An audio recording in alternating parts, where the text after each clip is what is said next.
हल्दी का कार्यक्रम। हल्दी और चावल कूटा जा रहा है। ये होता है शगुन।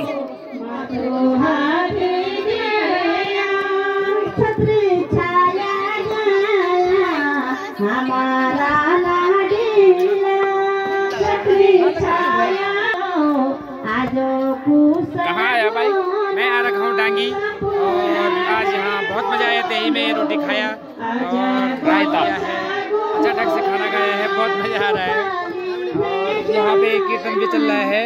बाहर से आए हुए लोग जो कीर्तन मांगलों का प्रोग्राम चल रहा है। फोटो भी खींचे यार। खेंचल में तो नानी के नानी जी या दीदी लोड़ी ऐसा दीदी सबसे बड़ी यूँ कहीं अभी